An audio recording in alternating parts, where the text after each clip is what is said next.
Roxie and the Hooligans by Phyllis Reynolds Naylor. Chapter 8. The Rabbit Noise.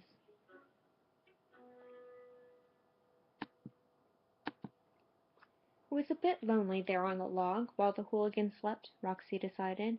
The night was dark and she was still very hungry. She was more hungry when she had nothing else to do but lie on a log and think about food. A nice piece of fried chicken, perhaps, a chewy cookie with chocolate chunks, a hot bowl of her mother's tomato soup with a thick slice of buttered bread. She wondered what her parents were doing right then. They must be sick with worry, she imagined. The people of Chin in Hand would wonder how 5 school children could just disappear in a single day.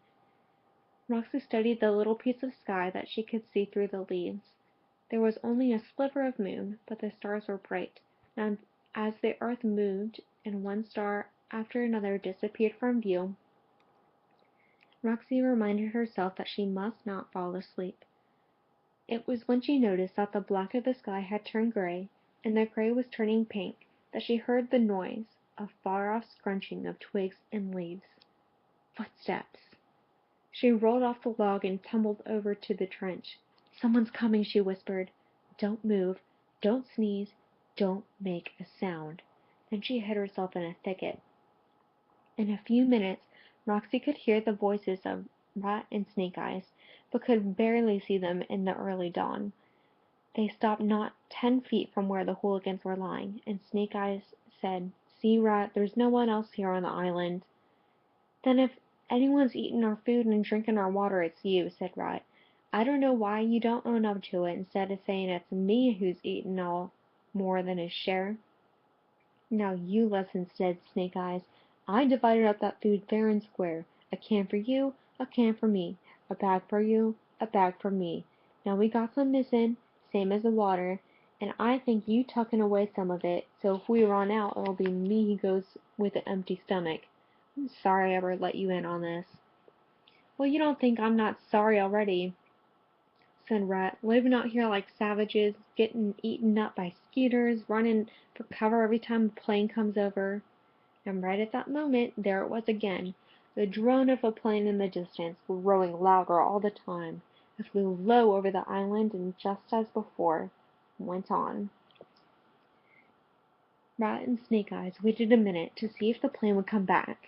When it didn't, they moved on through the brush, coming so close to the trench that Roxie sucked in her breath, afraid that one of them might step through the branches and fall in. She heard Snake Eyes say, "Well, it's not going to do no good to fight. When we get off this island we can each have a house with a dozen rooms in it, and we'll never have to look at each other again." "That's okay with me," said Rat. "Have to say I'm getting right sick of seeing your face each morning. Last thing I want to look at before I sleep at night." Grumpily they went on, and Roxie gave a long, relieved sigh. She crawled over to the trench when she was sure they were gone, and told the Hooligans they could come out. Stiff and frightened, Helvetia and Simon and Freddie and Smoky Joe emerged from the hole and sat on the log, arms wrapped around themselves to ward off the chill. "You almost had those robbers down in their trench with you," said Roxie. "They were this close to stepping on you." She showed them with her hands. "It's awful down there," said Smoky Joe. "A mouse even crawled in during the night." "I thought someone would come looking for us by now," said Freddie in a small voice. "I'm hungry and thirsty both," said Simon. There was quiet in the light little gathering, and then Helvetia asked, "What do you think we should do, Roxie?" It was the first time Helvetia Haggis had called Roxie by her real name. It was the first time she had not said something about Roxie's ears. "Well," said Roxie, "a plane came by yesterday, and a plane came by today. The search plane is looking for us, I'll bet. But it won't know we're here unless we give it a sign." "What kind of sign would that be?" growled Simon. "Where are we going to get a billboard 10 feet high?" "We're going to make a distress signal on the beach at a rock," said Roxie, and she recited the second paragraph on page 60 of Lord Thistlebottom's book of Pitfalls and How to Survive Them. "To attract the attention of rescuers, The unlucky traveler should make a large triangle of any available material and place in a location that can be easily seen from a distance. Do not panic. How can we make a triangle out of rocks? Asked Smoky Joe. The rocks are on one side of the island, the beach is on the other. We'll form a rock brigade, said Roxie. Simon will go to the cliff and hand rocks to Helvetia. Helvetia will carry them through the grass to Freddie. Freddie will bring them down to me on the beach, and I'll make a triangle on the sand. And what will I do? Squeaked Smoky Joe. You'll be the lookout, said Roxie. You need to hide up by the robbers' camp, and if either of them leaves the tent, you give the call. What's the call? Asked Smoky Joe. The men will hear. We'll hear, but they won't know what it is, said Roxie. Everybody lick the back of your hand. What? Said Helvetia. Make it good and wet, said Roxie. Spit on it if you have to. The hooligans stared at her. Roxie demonstrated on her own hand, and the hooligans giggled as they slopped and slathered their skin.